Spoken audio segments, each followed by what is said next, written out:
नमस्कार, मैं हूं नगमा और आप देख रहे हैं राज्यों का फैसला। 2 राज्यों का फैसला साफ है। बीजेपी ने गुजरात में बड़ी जीत हासिल की है और हिमाचल प्रदेश में कांग्रेस की अभी तक जो सीटें आई हैं वो 40 हैं। और इस जीत पर राहुल गांधी का ट्वीट है, हिमाचल प्रदेश की जनता को इस निर्णायक जीत के लिए दिल से धन्यवाद। सभी कांग्रेस कार्यकर्ताओं और नेताओं को हार्दिक बधाई। आपका परिश्रम और समर्पण इस विजय की शुभकामनाओं का असली हकदार है।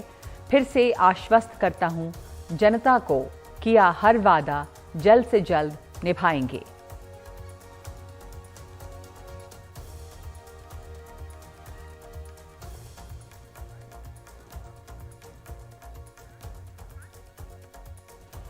तो इस वक्त बीजेपी को बड़ी जीत गुजरात में मिली है, लेकिन हिमाचल प्रदेश में कांग्रेस को बड़ी जीत मिली है और सरकार बनाएगी। अब कांग्रेस और मुख्यमंत्री को लेकर वहां पर चर्चाएं चल रही हैं, लेकिन इस बीच हिमाचल प्रदेश के मुख्यमंत्री जयराम ठाकुर ने कहा है कि वो जनादेश को स्वीकार करते हैं और वो अपना इस्तीफा दे रहे हैं। इस चुनाव में सबसे बड़ी महत्वपूर्ण एक चीज आप लोगों ने देखी कि बहुत सारी सीटें बहुत कम अंतर से आ रही है। 100 वोट से कम भी और 100-200 वोट के बीच में भी, 500 वोट के बीच में भी। और इसलिए चुनाव बहुत नजदीक का चुनाव रहा है। लगभग 11-12 सीटें ऐसी हैं जिनमें 1000 से कम का अंतर है चुनाव जीतने हारने का। लेकिन फिर भी उसके बावजूद सीटों के आंकड़े में कांग्रेस हमसे आगे निकल गई। और इसलिए मैं सिर्फ इतना ही कहना चाहता हूं, जो जनमत आया है उसका अभिनंदन, उसका स्वागत और उसका सम्मान करता हूं। और आने वाले समय में हिमाचल प्रदेश की हित की लड़ाई के लिए सदैव हम हर जगह मौजूद रहेंगे।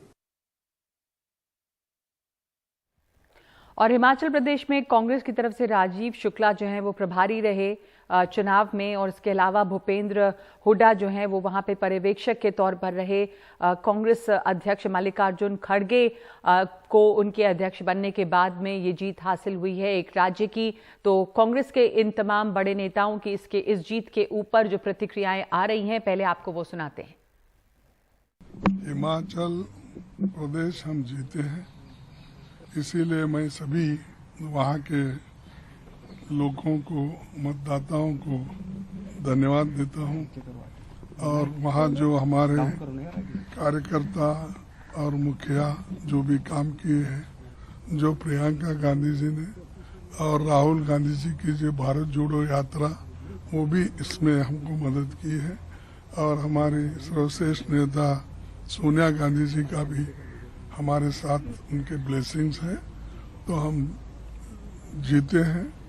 तो एक खुशी की बात है, मुझे भी बड़ी खुशी हो रही। लेकिन आगे अभी हमारा लंबा सफर है, उसके लिए क्या करना है उसके बारे में आपको कम्युनिकेशन और हमारे मीडिया के लोग आपसे डिटेल से बात करेंगे। अभी हिमाचल के रुझान आए हैं। रुझानों में जो चुनाव आयोग की वेबसाइट है उसके लिहाज से हम 40 सीटों पे आगे हैं और बीजेपी 25 सीटों पे है। तो हमारे लिए एक अच्छी सुखद बात है। हिमाचल देवभूमि है, भगवान की कृपा से हमें जो है वहाँ शासन करने का मौका मिलने जा रहा है, इस बात की हमें पूरी उम्मीद है। और जो कांग्रेस ने वादे किए थे, 10 गारंटी जो कांग्रेस ने घोषित की थी, उन 10 गारंटियों को हम पूरी तरह से लागू करेंगे और भी हिमाचल की जनता विकास के लिए हम सब कुछ करेंगे। जोड़ तोड़ का नहीं है, क्या सुविधा होती है सबको यहाँ सुविधा। चंडीगढ़ भी, क्यों चंडीगढ़ कांगड़ा है, कांगड़ा शिमला है या चंडीगढ़ आए, तो कई विधायकों की सुविधा कहाँ बनती है, यहाँ या शिमला, ये फैसला हम कर लेंगे। जोड़ तोड़ की कहाँ जरूरत है, पूर्ण बहुमत मिल रहा है, स्पष्ट बहुमत मिल रहा है, जोड़ तोड़ की कहाँ जरूरत रहेगी। जोड़ तोड़ में तो बीजेपी वाले करते हैं, हम तो बहुमत लोगों का जो भी लोग अपना फैसला देते हैं उसके ऊपर हम स्वीकार करते हैं। उन्होंने बहुमत दिया है, हम सरकार बनाएंगे। हिमाचल के लिए भूपेंद्र हुड्डा कह रहे हैं, ये यहाँ पर पर्यवेक्षक थे, वो कह रहे हैं कि जनता ने बहुमत दिया, हम स्वीकार करते हैं, जोड़ तोड़ जो है वो बीजेपी करती है। इस समय चुनौती है कि वहां पर मुख्यमंत्री पर एक मत फैसला जो है वो हो जाए, क्योंकि वहां पे काफी खींचतान और कई नाम सामने आ रहे हैं। लेकिन अब बात करते हैं गुजरात की, जहां पर बीजेपी ने इतिहास बनाया है, एक ऐतिहासिक जीत हासिल की है। बीजेपी ने 150 के आंकड़े को पार करके 156 सीटें बीजेपी को मिल रही हैं गुजरात में। और यहां पर भूपेंद्र पटेल जो मुख्यमंत्री हैं, कहा जा रहा है कि दोबारा जब सरकार बनाएगी बीजेपी यहां पे, तो शायद मुख्यमंत्री बदले भी नहीं जाएंगे, क्योंकि इतनी शानदार जीत हासिल हुई है। तो सबसे पहले आपको सुनाते हैं भूपेंद्र पटेल क्या कह रहे हैं इस जीत पर। गुजरात विधानसभा चुनाव का जनादेश अब स्पष्ट हो गया है। भारतीय जनता पार्टी के विजय रथ के सारथी, हम सबके नेता और देश के यशस्वी प्रधानमंत्री श्री नरेंद्र भाई ने पहले ही कहा था कि गुजरात की जनता ये चुनाव लड़ रही है।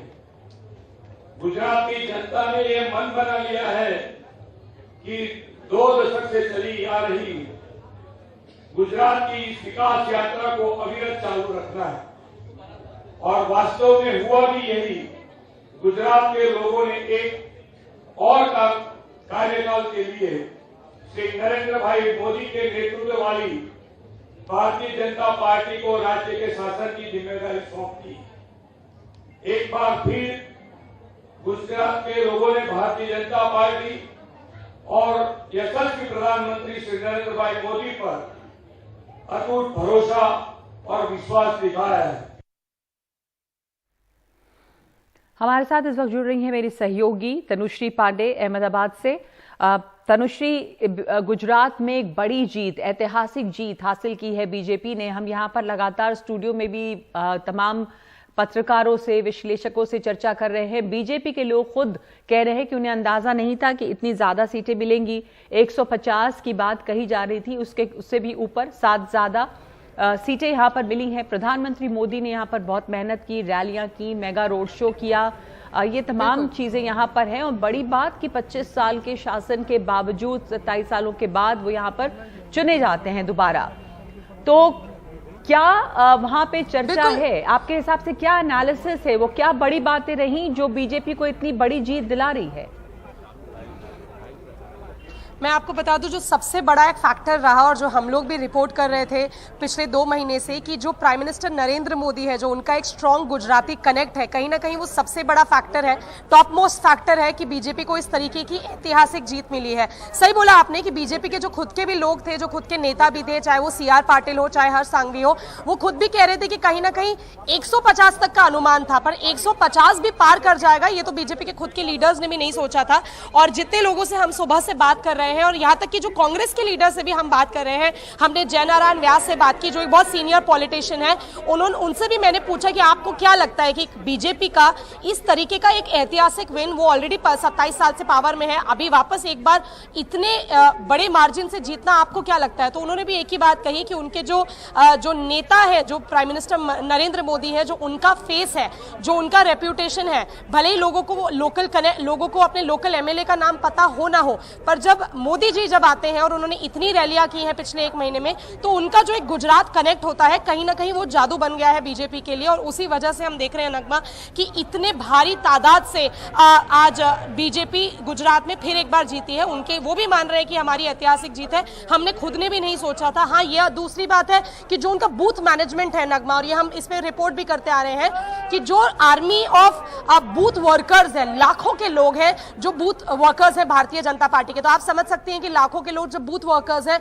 वो लोग अपने परिवारों को बोलते हैं बीजेपी को वोट देने के लिए। तो इससे जो वोटर बेस है ग्राउंड पे, ये वोटर बेस इंक्रीज होता जाता है। इस वक्त मैं श्री कमलम ऑफिस में हूं, जो भारतीय जनता पार्टी का गांधीनगर के हेडक्वार्टर्स है।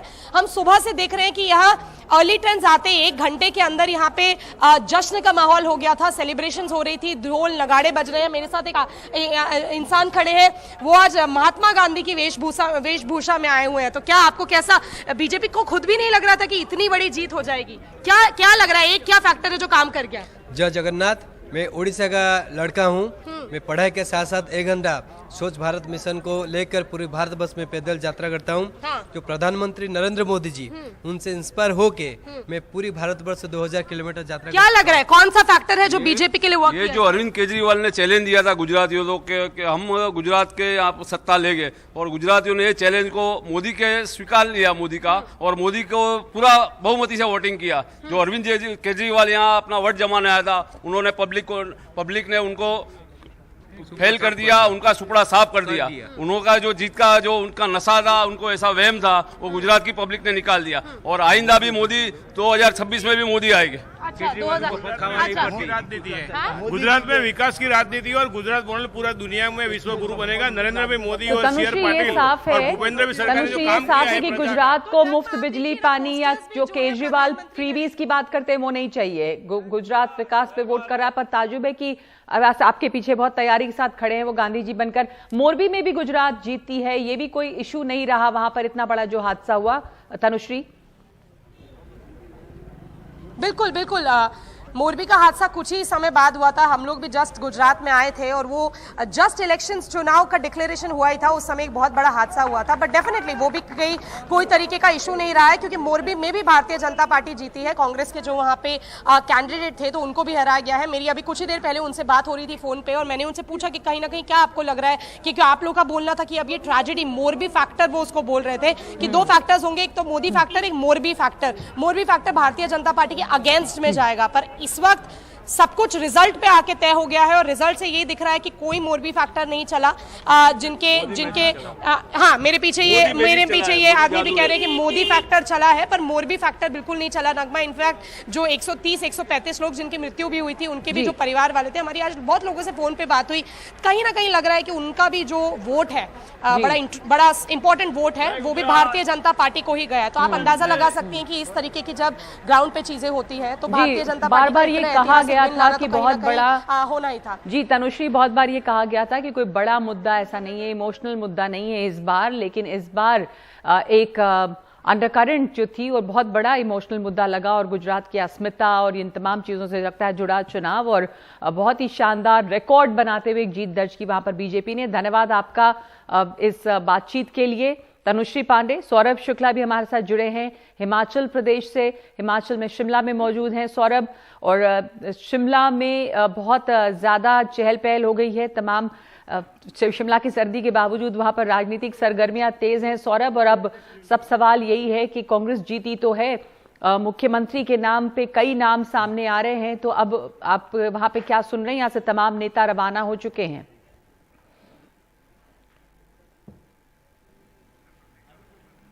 देखिए, जो टॉप ब्रास है कांग्रेस का, जिसको निर्णय लेना है, वो सब चंडीगढ़ में जुट रहा है। सौरभ, आपको माफ कीजिएगा, मैं 1 मिनट के लिए रोकूं। सौरभ बघेल के बाद अलावा भूपेंद्र सिंह हुड्डा जो प्रभारी हैं। सौरभ, 1 मिनट के लिए आपको रोक रही हूँ। अखिलेश यादव इस वक्त एक प्रेस कॉन्फ्रेंस कर रहे हैं। मैनपुरी से जीत का सर्टिफिकेट मिल गया डिंपल यादव को। सौरभ, मैं लौटूंगी आपके पास, अखिलेश को सुन लेते हैं। थोड़ा सा पीछे हो जाओ, थोड़ा सा पीछे हो जाओ, थोड़ा सा पीछे, प्रेस के लोगों को बचा लेना, थोड़ा सा दूर हो जाओ, पीछे हो जाओ। ऐसा दाएं तरफ भी मैं कह रहा हूँ, थोड़ा सा पीछे हो जाओ, थोड़ा सा पीछे जाओ। सुखबीर जी पीछे हो जाओ, पीछे। ये मोबाइल न्यूज, पीछे हो जाओ।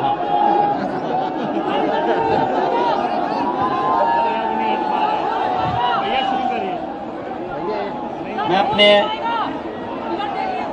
मोबाइल रहने दो बेटा, मोबाइल। मैं अपने प्रेस के सभी लोगों का बहुत धन्यवाद देता हूं। ये जीत मैनपुरी के मतदाताओं की जीत है। मैनपुरी के मतदाताओं की ये जीत है। आपको ले चलेंगे वापस अखिलेश यादव की प्रेस कॉन्फ्रेंस पे। जब तक वापस सौरभ के पास चलते हैं। माफ कीजिएगा सौरभ, आपको बीच में रोकना पड़ा था, आप अपनी बात पूरी कीजिए। आज बिल्कुल नगमा, देखिए, जो सबसे अहम बात यह है कि जो अब सारी जो सरगर्मी है वो इस बात पे आ गई है कि मुख्यमंत्री कौन होगा। जो 3 नाम चर्चा है, जिनकी हम लोग सुबह से चर्चा कर रहे थे।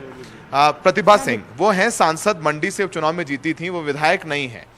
उनके नाम को लेकर के विधायक ये कह रहे हैं कि जब तक वीरभद्र रहे और जब कांग्रेस सत्ता में आई तो वीरभद्र मुख्यमंत्री बने, अब वीरभद्र नहीं है तो भी उनकी पत्नी बन जाए, तो कांग्रेस में किसी और को मौका मिलेगा ही नहीं। नंबर एक तथ्य यह है। दूसरी बात यह है कि उसके अलावा सुखविंदर सुक्खू हैं, वो जीते हैं, प्रतिभा सिंह उनको पसंद नहीं करती हैं, तो उसको लेकर के थोड़ी तूतू मैमा होगी। इसके अलावा मुकेश अग्निहोत्री हैं जो बहुत प्रबल दावेदार हैं, लीडर ऑफ ऑपोजिशन है, 5वीं बार लगातार जीती हैं। और प्रतिभा सिंह जी हैं भी हमारे साथ, प्रतिभा सिंह जी हैं हमारे साथ। प्रतिभा सिंह जी से बात करते हैं। मैम प्रतिभा जी आप नीचे आओ ना, प्रेस कॉन्फ्रेंस। मैम क्या विधायक दल की बैठक कब होगी? देखेंगे एक दो दिन में। चंडीगढ़ में या शिमला में? अब देखते हैं कहाँ फिक्स होता है। ठीक है, मैं प्रेस कॉन्फ्रेंस में भी आता हूँ। तो प्रतिभा सिंह जी एक प्रेस कॉन्फ्रेंस को संबोधित करने जा भी रही हैं, यहाँ पर आप देख सकते हैं तस्वीरों में, और उनके साथ उनके समर्थक विक्ट्री साइन दिखाते हुए। खुश हैं आप? बहुत ज्यादा। मुख्यमंत्री किसको बनाना है? ये अगली गाड़ी में मुख्यमंत्री है, भविष्य है हिमाचल प्रदेश। सुक्खू और मुकेश अग्निहोत्री, सब लोग और हैं जो पार्टी हाईकमान चाहेगा। अच्छा, पहले तो बोल रहे हो वो, फिर बोल रहे हो पार्टी हमारी। आपने पूछा ना आप किसको चाहते हैं, हम ये चाहते हैं कि हॉली लॉ से मुख्यमंत्री बने। हॉली लॉ से बने। हाँ जी। तो वीरभद्र जी और फिर प्रतिभा सिंह जी, किसी और को मौका मिलेगा कि नहीं कांग्रेस से यहाँ से? पूरी हिमाचल जिसको मौका देगी, हम तो अपनी राय बता रहे हैं कि हमारा मौका सिर्फ हॉली लॉज को है। हॉली लॉज को है। तो हॉली लॉज जो है वो वीरभद्र जी का घर है, और जब मुख्यमंत्री रहते हुए भी वो सरकारी आवास में नहीं रहते थे, वो होली लॉज में ही रहते थे, जहां से हम लोग सुबह से तस्वीरें दिखा रहे थे। लेकिन अब यहां पर बीजेपी से तो खतरा नहीं है कांग्रेस को, लेकिन अब देखना होगा कि प्रतिभा सिंह सुक्खू को नहीं चाहती हैं। सुक्खू कह रहे हैं कि नहीं, क्या मतलब वीरभद्र सिंह के होली लॉज के पास ही रहेगी सीएम की गद्दी? तो चुनौती अब एक और है कांग्रेस के सामने। वो जीत गए हैं, 39 सीटें हैं। देखिए वीरभद्र जो है, जब थे 36 सीटें आई थी 2012 में नगमा, तब वीरभद्र ने सरकार बना ली थी, क्योंकि वीरभद्र वो एक नाम थे, वो मजबूती थी। वो प्रतिभा सिंह जी के पास नहीं है। अभी प्रतिभा सिंह जी राजनीतिक तौर पर उतनी मजबूत नहीं है, क्योंकि वीरभद्र जी रहे हमेशा, और उन्होंने उपचुनाव तभी लड़ा जब वीरभद्र जी की सरपरस्ती में लड़ी। वो प्रदेश अध्यक्ष जरूर हैं, लेकिन पॉलिटिकली वो बहुत ज्यादा एम्बिशियस नहीं है। वो ये कह चुकी है हमारे इंटरव्यू में। तो हो सकता है कि वो नेगोशिएट करें कि विक्रमादित्य सिंह को, उनके बेटे हैं शिमरा, क्या विक्रमादित्य सिंह, और बाकी सुक्खू जी क्या करेंगे? हाँ जी, सुक्खू जी क्या करेंगे? सुक्खू जी सीनियर हमारे कांगड़ा के चौधरी चंद्र कुमार जी हैं, कांग्रेस पार्टी के सब सीनियर लीडर हैं। उसके बाद हमारे जो सांसद है रानी प्रतिभा सिंह है, जिसने यहाँ पर 4 सीटें लाई है। मंडी में तो हार गए सारी की सारी सीटें आप लोग। मंडी पे हम सारी सीटें भले ही हारे हैं, वहाँ के वो लोगों की, कांग्रेस की जो वहाँ पे कार्यकर्ता है, शायद उनकी कोई कमी रही होगी, वहाँ के सुधार लाएंगे। तो विक्रमादित्य सिंह जी को चाहते हैं हम? यूथ विक्रमादित्य सिंह के साथ है, यूथ पूरा प्रदेश विक्रमादित्य। सुन लीजिए यहाँ खड़े 3 नाम आ गए। प्रतिभा सिंह जी को देखिए, विक्रमादित्य बहुत पॉपुलर है यूथ में, लेकिन शायद प्रतिभा सिंह जो हमें लगता है वो उनके डेप्यूटी सीएम को लेकर के उनको नेगोशिएट करेंगी। बहुत दिलचस्प होने वाला है। हो सकता है कल चंडीगढ़ में दोपहर को एक प्रेस कॉन्फ्रेंस हो और उसमें ये तय किया जाए। बिल्कुल सौरभ, आप शुक्रिया आपका, आप वहां पर बात कर रहे थे और उसी दौरान प्रतिभा सिंह वहां पर मिली और प्रतिभा सिंह के सपोर्टर्स मिले। प्रतिभा सिंह एक मजबूत दावेदार है, वीरभद्र सिंह की पत्नी है, लेकिन वीरभद्र सिंह के लड़के भी चुनाव जीते हैं और कई दावेदार और हैं जिनके ऊपर नाम कयास लग रहे हैं कि मुख्यमंत्री यहां पर कौन बनेगा। तो अब ये हलचल है हिमाचल में। दिल्ली लौटते हैं यहां पर। गुजरात की शानदार जीत के बाद कुछ ही देर में प्रधानमंत्री मोदी एक जनता को संबोधित करने वाले हैं। बीजेपी ऑफिस में हमारे साथ मौजूद हैं हमारे सहयोगी हिमांशु शेखर। स्टेज तैयार है वहां पर। हिमांशु, कितने बजे प्रधानमंत्री आने वाले हैं वहां? देखिए मेरे पीछे नगमा आप देख सकते हैं कि एक बड़ा मंच यहाँ पर तैयार किया गया है बीजेपी मुख्यालय में, और जेपी नड्डा थोड़ी देर में यहाँ पहुँचने वाले हैं और उसके बाद प्रधानमंत्री यहाँ पर पहुँचेंगे। ये कहा जा रहा है कि 7 बजे के आसपास प्रधानमंत्री नरेंद्र मोदी यहाँ पर पहुँच सकते हैं, और उसके लिए एक बड़ा मंच यहाँ पर बनाया गया, एक पोडियम है यहाँ पर, और आप देख सकते हैं कि एक बड़ा बैनर भी यहाँ पर लगा है जिसमें गुजरात, हिमाचल प्रदेश और दिल्ली की जनता को हार्दिक धन्यवाद कहा गया है, और साथ ही इस पोडियम से ही प्रधानमंत्री यहाँ पर संबोधन करेंगे। और गुजरात में जो बड़ी जीत मिली है बीजेपी को, उसके बाद ये प्रधानमंत्री का पहला सार्वजनिक भाषण होगा। महत्वपूर्ण यह है कि पश्चिम बंगाल में इससे पहले सिर्फ लेफ्ट फ्रंट की सरकार ने लगातार 7 चुनाव जीता था, लेकिन इस बार नरेंद्र मोदी के नेतृत्व में बीजेपी ने 7वीं बार विधानसभा का चुनाव जीता है, जो यहाँ पर एक कीर्तिमान है। दूसरी महत्वपूर्ण बात, कुछ बीजेपी के नेता मायूस जरूर हैं हिमाचल प्रदेश के नतीजों को लेकर, क्योंकि बीजेपी की तरफ से ये कोशिश की गई थी कि वहां पर 1985 के बाद से जो एक ट्रेंड रहा है चुनाव का कि किसी भी सरकार ने दोबारा वहां पर चुनाव नहीं जीता था, तो बीजेपी का यह दावा था कि सरकार ने अच्छा काम किया और इस बार उन्हें मौका मिलेगा, वो दोबारा अपनी सरकार बनाने में कामयाब होंगे।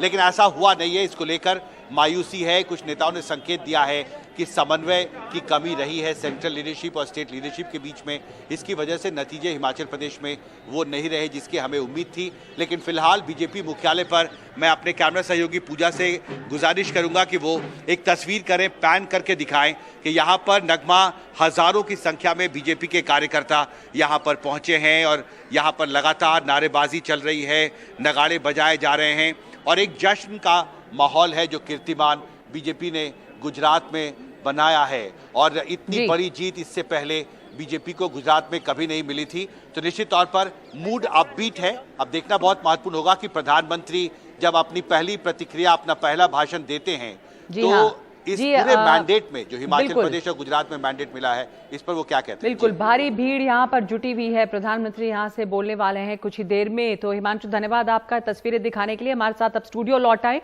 और हमारे साथ यहाँ पे तमाम पैनलिस्ट मौजूद हैं। गीता भट्ट हैं, राजनीतिक विश्लेषक, शांत प्रकाश जाटव है, बीजेपी नेता, शशिकांत हैं, वरिष्ठ पत्रकार हिमाचल प्रदेश से, कुर्बान अली हैं, वरिष्ठ पत्रकार, अंशुल अभिजीत कांग्रेस प्रवक्ता, अभिनंदिता माथुर प्रवक्ता आम आदमी पार्टी। अंशुल अभिजीत, इस समय तो हिमाचल में काफी रौनक है और चर्चा इस बात पे कि हिमाचल प्रदेश आपने जीत लिया, अब मुख्यमंत्री कौन बनेगा, इसे लेकर वहां पे कुछ खींचतान भी है। पर सबसे पहले तो हिमाचल आप लोगों ने जीता, इसकी बधाई। हिमाचल में रिवाज नहीं बदल पाई बीजेपी या रिवाज बदला इसलिए आप लोग जीते, क्या लगता है हिमाचल में? नगमा जी, सचमुच ये एक शानदार फतेह है। हम बहुमत की सरकार बनाने जा रहे हैं। यहाँ पर पहले लोग कह रहे थे कि कांटों की टक्कर है, ऐसा कुछ नहीं है। एक बिल्कुल एक शानदार एक जीत है। मुझे लगता है कि वो वक्त भी आएगा जब हम बताएंगे कि वहाँ के मुख्यमंत्री कौन बनेंगे। आला कमान, कांग्रेस का नेतृत्व और जो विधायक दल है, ये सब ये तय करेंगे। वहां पर एक रिवाज है जहां पर ये बताता है कि उसका वक्त भी आएगा। लेकिन अभी तो इस समय एक अच्छी जीत है हिमाचल की, वहां पे आप सरकार बना रहे हैं। पर गुजरात में बहुत ज्यादा सिमट गई है कांग्रेस, जितनी उम्मीद थी उससे भी शायद कम सीटें मिल रही हैं आपको, और शायद मुख्य विपक्षी पार्टी भी नहीं बन पाएगी कांग्रेस। इसकी क्या वजह लगती है? एक तो ये लगातार चर्चा रही कि जिस जोश के साथ वहां पर आम आदमी पार्टी एक नई पार्टी होने के बावजूद कैंपेन कर रही थी, कांग्रेस वहां पर उस जोर शोर से नजर नहीं आई और वही दिख रहा है अब नतीजों में भी। नहीं, सबसे पहले तो मुबारकबाद भाजपा को, पूरी तरह से मेरा इस्तकबाल, अभिनंदन। एक सचमुच एक ऐतिहासिक विजय है, इसमें कोई शक नहीं है।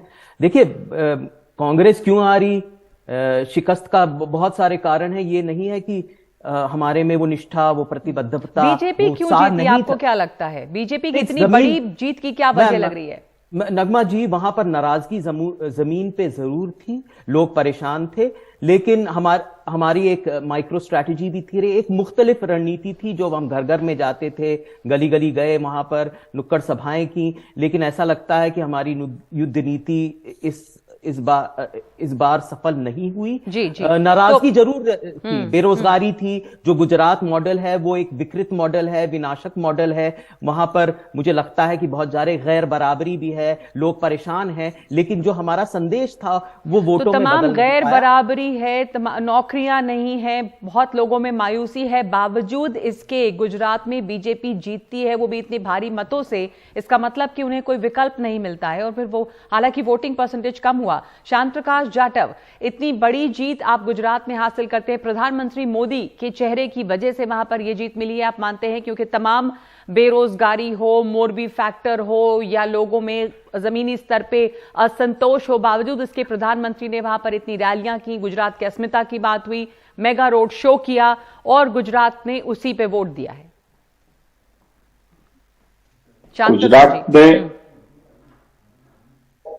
गुजरात ने डेवलपमेंट को जो है, तो जिस तरीके से आपने देखा जो परिणाम आए हैं, इतना वोट बड़ा है, वो गुजरात जो है वो किसी भी ऐसे दल को गुजरात नहीं सौंपना चाहता जो केवल जाति, धर्म या मुफ्त रेवड़ियां बांटने के जो है वो राजनीति करना चाहते हैं। गुजरात वासियों ने दिखा दी कि गुजरात वासी जो है एक वाकई मॉडल देता है पूरे देश को, दुनिया को, और उनको जो है कमाना आता है, किसी पर निर्भर नहीं है।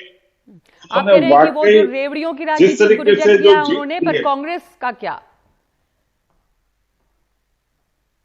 जी, रेवड़ियों की राजनीति को रिजेक्ट किया ना? आपकी आवाज कट कट क्या आ रही है? जी बोलिए। हाँ, दरअसल क्या है कि गुजरात में कांग्रेस को इसलिए लोग पसंद नहीं कर रहे क्योंकि कांग्रेस की भी अच्छे विपक्ष के रूप में उनके सामने नहीं करा, और विपक्ष का ना होना या कमजोर होना, इसी का परिणाम है गुजरात में चाहे आम आदमी पार्टी है चाहे कांग्रेस, दोनों को वहां की जनता ने नकार दिया। सही मायने में विपक्ष की आवश्यकता तब होती है। जी आपकी आवाज कट रही है, हम कोशिश करेंगे दोबारा आपसे बात करने के लिए। अभिनंदिता माथुर जो कह रहे हैं शांत प्रकाश जाटव कि आम आदमी पार्टी ने इस तरह की रेवड़ियों की बात की थी जिसको बीजेपी कह रही थी, जो फ्रीबीज है, मुफ्त बिजली है, पानी है, गुजरात में संपन्न जनता है ज्यादातर, और उनको ये मुफ्त की राजनीति जो है वो भाई नहीं, और उसे रिजेक्ट किया है आम आदमी पार्टी को। जी, पहले तो मैं सभी को नमस्कार भी बोलती हूँ, और ये भी कि हम लोग गुजरात की जनता के लिए रियली थैंकफुल हैं कि उन्होंने हमें एक स्पेस दी और हमें कम से कम सुना और अपनी परेशानियां भी बताई। जहां तक कि रेवड़ियों की बात है और कि क्या रिजेक्ट किया है क्या नहीं किया है, नहीं पर किस हिसाब से ये लोग पूछेंगे ना कि 92 सीट लिख कर देते अरविंद केजरीवाल, किस हिसाब से, अनुमान से आप एक तरह से कहा था गुमराह किया लोगों को? जी, लोगों को क्या पसंद नहीं आया क्या पसंद आया, हम उस पे डेफिनेटली इंट्रोस्पेक्ट करेंगे। मेरे लिए अभी ये ऑनेस्टली बताना पॉसिबल नहीं होगा कि क्या चीज थी वो जो लोगों को पसंद नहीं आई। मुझे लगता है एक बात ये है कि क्योंकि हम नई पार्टी हैं, एक समय लगता है एक ट्रस्ट बनने में, समय लगता है एक जान पहचान होने में, शायद हमारे कैंडिडेट्स पहले भी आप चुनाव लड़े हैं, पर ये बड़ी बात है कि नेशनल पार्टी बनने का एक सेलिब्रेशन है और वो आप लोग अब बन रहे हैं। जी देखिए, हम सिर्फ 10 साल ओल्ड पार्टी है। मैं आज देख रही थी बीजेपी की गुजरात में ही हिस्ट्री। उन्होंने 62 में जनसंघ में सबसे पहला असेंबली चुनाव लड़ा था, और उसके बाद उनकी जब सरकार बनी थी वो 1990 में बनी थी, तो एक बहुत लंबे गैप के बाद बनी थी। हम लोग 10 साल के अंदर 2 जगहों पे अपनी सरकार, और दिल्ली में तो 3 बार सरकार बना चुके हैं, या 2 बार भी अगर कह लें हेवी मैंडेट से बना चुके हैं। जी। तो हम उस तरह से देखें तो अपने तरीके से सेटिस्फाइड हैं। ये गुजरात में आपके तमाम जो बड़े लोग थे, जो स्टार्स रहे, वो तमाम लोग भी हारे हैं। एक ब्रेक ले लेती हूँ, उसके बाद मैं लौटूंगी। हमारे साथ गीता भट्ट भी जुड़े हुई हैं, शशिकांत जी हैं, हिमाचल के वरिष्ठ पत्रकार कुर्बान अली हैं। ब्रेक के बाद लौटते हैं।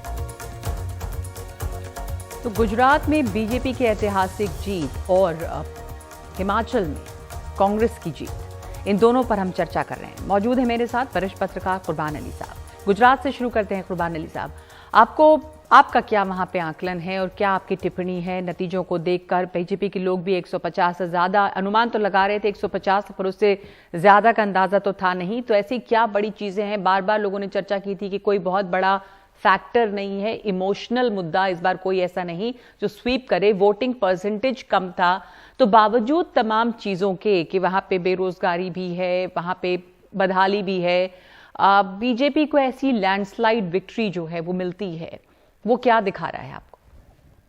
देखिए, मुझे ऐसा लगता है नरमा कि नरेंद्र मोदी का जो जादू है गुजरात में वो खत्म नहीं हो पा रहा है, बावजूद इसके कि वहाँ चाहे जितने कारण जो अभी आपने गिनाए वो हो, या जो मुख्य विपक्षी दल कांग्रेस पार्टी और आम आदमी पार्टी ने जाकर के करने की कोशिश की, उन्होंने जो एक नैरेटिव दिया हुआ है जिसमें नेशनलिज्म भी है, जिसमें एक मेजोरिटेरियन कम्युनल एजेंडा भी शामिल है और एक कहीं ना कहीं रिलीजियस अपील भी शामिल है, ये तीनों चारों चीजों को मिला करके, और अब ये जरूर है कि हाँ, इस बार कोई 150 सीटों तक नहीं एक्सपेक्ट कर रहा था, क्योंकि ये माधव सिंह सोलंकी का रिकॉर्ड है 1985 का, कि उसको शायद तोड़ पाना मुश्किल होगा बीजेपी के लिए, मगर बीजेपी ने ये करके दिखाया। उसकी बड़ी वजह मैं ये मानता हूं कि कांग्रेस पार्टी वहां बड़े बेमने ढंग से चुनाव लड़ी और आम आदमी पार्टी तो शायद अभी नॉन स्टार्टर ही कहा जाएगा। जैसा बीजेपी कह रही थी कि उनके यहाँ उनका मुकाबला कांग्रेस से ही होगा और आप जो है वो मुकाबले में है नहीं, हालांकि ट्रायंगुलर कॉन्टेस्ट कहा जा रहा था इसे।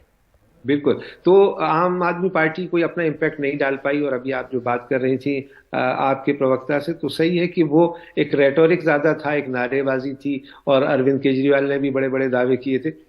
लेकिन कांग्रेस पार्टी जिसने पिछले इलेक्शन में बहुत अच्छा किया था और तकरीबन जीत के करीब पहुंच गई थी और बीजेपी 99 पर सिमट करके रह गई थी, वैसी कोशिश इस बार कांग्रेस पार्टी ने नहीं की। बड़े उसके लीडर भी वहां नहीं गए और ये कहा गया कि साहब हम थोड़ा अलग तरीके का चुनाव प्रचार कर रहे हैं, तो लोगों के बीच में अपनी वो प्रेजेंस साबित नहीं कर पाए। और ये जी बिल्कुल, बहरहाल बीजेपी जोर शोर से लोगों के बीच में अपनी बात रख पाई है, ये तो साफ दिख रहा है। पर हिमाचल में ये नहीं हो पाया गीता जी, रिवाज जो है वहां बदल नहीं पाई बीजेपी, क्या वजह लगी आपको?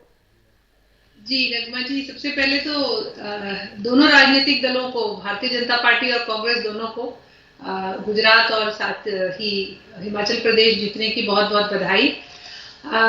बिल्कुल आपने ठीक कहा कि जहां एक तरफ गुजरात में तो भारतीय जनता पार्टी इतनी प्रचंड बहुमत से आई है और वोट शेयर भी अगर आप देखें तो बहुत लगभग 5 से 6% जो है वोट शेयर उनका बड़ा है वहां पे। उस प्रकार का अगर आप देखें तो हिमाचल प्रदेश में, क्योंकि एक अगर लंबे समय से आप देखें वहां की जनता हर बार राजनीतिक दल को सरकार में बदल देती है हर 5 साल में, तो वही इस बार भी हुआ है। लेकिन अगर आप वहां पे वोट प्रतिशत अगर आप देखें तो भारतीय जनता पार्टी और कांग्रेस दोनों के बीच का जो अंतर है वोट प्रतिशत का, 1% का ही दोनों के बीच में बहुत कम अंतर है। और छोटा राज्य है, वहां ज्यादातर जो एक तरह से पैटर्न है वो यही रहा है कि सीटों पे जो मतदान होता है, क्योंकि उसकी भी संख्या कम रहती है और इस वजह से जो अंतर रहता है, जो जीतता है और जो हारता है उसके बीच में, उसमें भी बड़े कम अंतर में कम अंतर रहता है जी। पर ये है कि वहां की जनता ने एक जो अपना निर्णय दिया है उसको सभी राजनीतिक दलों को स्वीकारना चाहिए और आगे आने वाले समय में देखते हैं कि किस प्रकार से वहां हिमाचल में जो है सरकार बनेगी, क्योंकि उसको लेकर भी अटकलें चल रही हैं। अटकलें तो चल रही हैं, कांग्रेस लगी हुई है कि सरकार वो बना ले, बीजेपी का खौफ बना हुआ है वहां पर। एक ब्रेक लेते हैं, शशिकांत जी हमारे साथ हैं, वो बताएंगे हिमाचल के बारे में इस ब्रेक के बाद।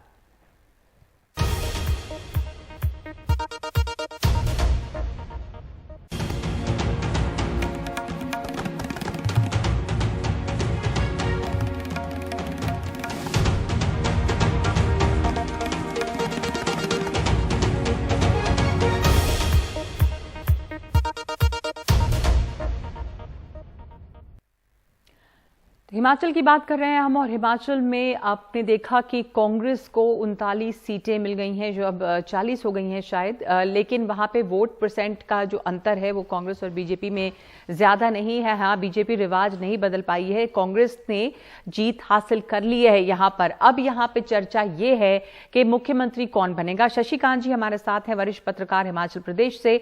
शशिकांत जी, अब कई नामों की चर्चा हो रही है, चर्चा में नाम पहले से ही आ गए हैं, तो वही सवाल है कि बनेगा कौन मुख्यमंत्री। प्रतिभा सिंह से बात की कुछ देर पहले हमारे सहयोगी ने, उनके साथ सपोर्टर्स हैं, कह रहे हैं हमारी यही पसंद है, पर ये भी कह रहे हैं कि जो आला कमान फैसला करेगा।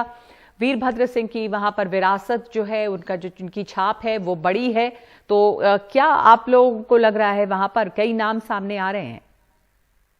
देखिए, मुझे लगता है कि प्रतिभा सिंह जी के लिए अगर ज्यादा एमएलए का समर्थन अगर दिखाई दिया और एक तरह से अगर परेड वो करवा पाई और ज्यादातर विधायक के समर्थन में खड़े हो गए, तो कांग्रेस आलाकमान निश्चित तौर पर उनके नाम पर गंभीरता से विचार करेगी। क्योंकि इसका सबसे बड़ा कारण यह है कि आलाकमान ने प्रतिभा सिंह जी को जिन परिस्थितियों में कांग्रेस की कमान सौंपी थी वो अभी भी वहां पर बरकरार है। और वीरभद्र सिंह जी का, हालांकि वो आज इस दुनिया में नहीं है, लेकिन उनके ना होने के बावजूद उनका जादू आज भी बरकरार है और कांग्रेस को ये लगता है और वो ये मानती है कि वीरभद्र सिंह जी बेशक नहीं हो, लेकिन उनके ना होने के बावजूद उनके परिवार की मौजूदगी के तौर पर कांग्रेस वहां पर फायदे की स्थिति में रहती रही है। तो प्रतिभा सिंह को आगे लाकर वो किसी भी सूरत में ये नहीं चाहेंगी। और जो दूसरे मजबूत दावेदार हैं वो सुक्खू जी की चर्चा हो रही है।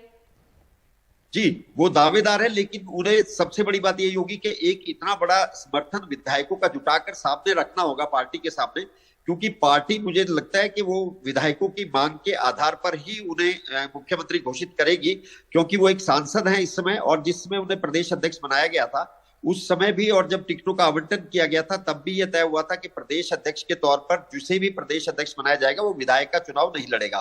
तो सैद्धांतिक तौर पर जब ये फैसला हुआ था तभी प्रतिभा सिंह राज्य की अध्यक्ष बनी थी। तो ये सवाल भी जरूर उठाया जाएगा कि अगर ये उस समय विधायक के लिए ये तय हुआ था तो आज वो मुख्यमंत्री के तौर पर क्यों उन्हें सामने लाया जाए।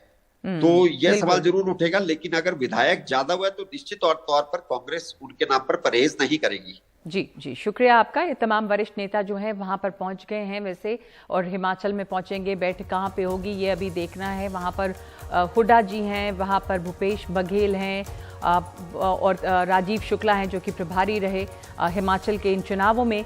तो एक ब्रेक ले रहे हैं इस समय हम। गुजरात और हिमाचल दोनों के नतीजे हम हमारे सामने हैं।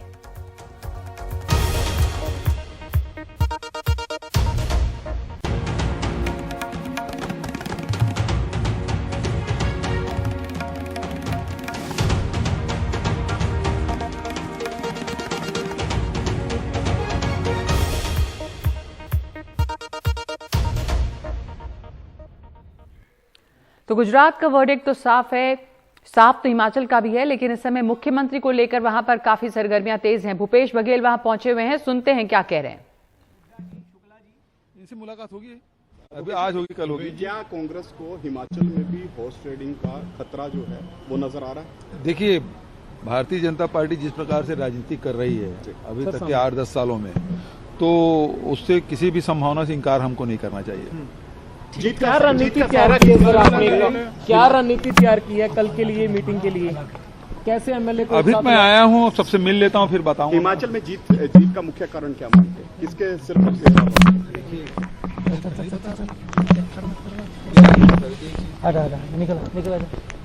भूपेश बघेल जो हैं वो पहुंचे हुए हैं चंडीगढ़ और मीटिंग्स होनी है विधायकों के साथ, और उन्होंने कहा है कि भाजपा की जो राजनीति है उसमें किसी भी चीज़ से इनकार नहीं किया जा सकता, लेकिन बहुमत है, सरकार बनाएंगे और बैठक होगी विधायकों के साथ कल। तो अभी 5 की बात में इतना ही।